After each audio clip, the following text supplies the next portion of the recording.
10 mars 1923, c'était il y a 99 ans, Grasset publié le Diable au corps de Raymond Radiguet, qui décéderait dans l'année le 12 décembre.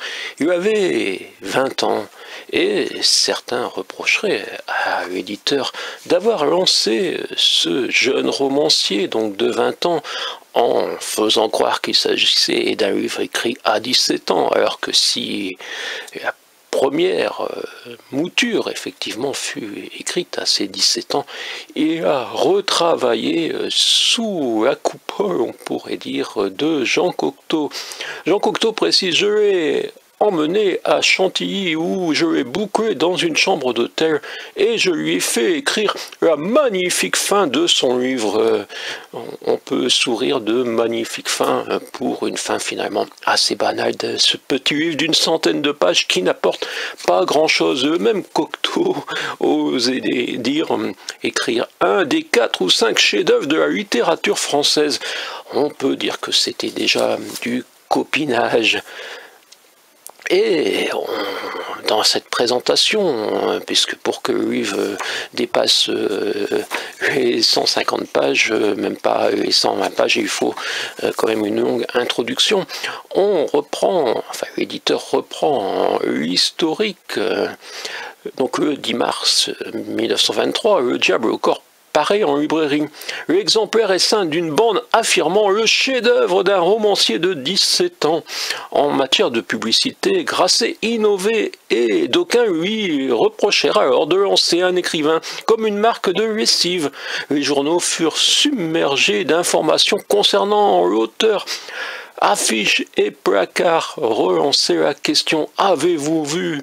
Non, avez-vous lu le chef-d'œuvre d'un romancier de 17 ans? On peut se demander si effectivement Raymond Radiguet serait devenu un grand romancier.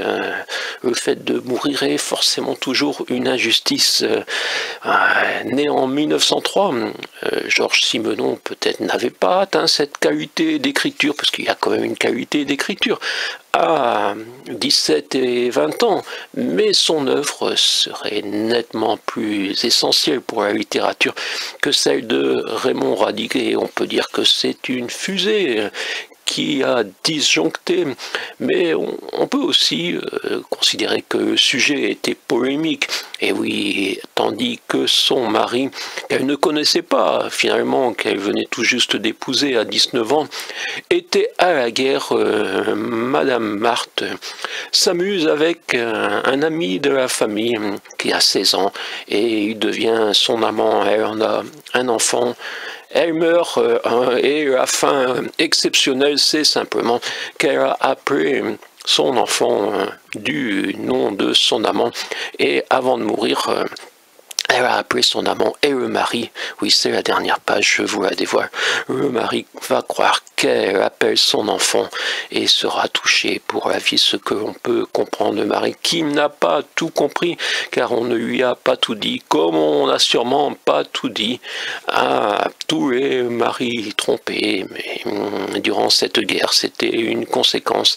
Les maris étaient au front et les femmes, parfois, prenaient des amants et parfois en avaient même des enfants. C'est un peu le résumé de ce bouquin 99 ans plus tard, donc c'est pour ça que j'ai tenu à vous faire cette petite vidéo le 10 mars 1922. À ne pas douter, les éditeurs, puisque maintenant il est libre du droit, vont se déchaîner dans un an pour nous faire croire qu'il faut absolument lire Raymond Radiguet. Oui, vous pouvez le relire même quelques années plus tard, comme je l'ai fait pour finalement cette vidéo.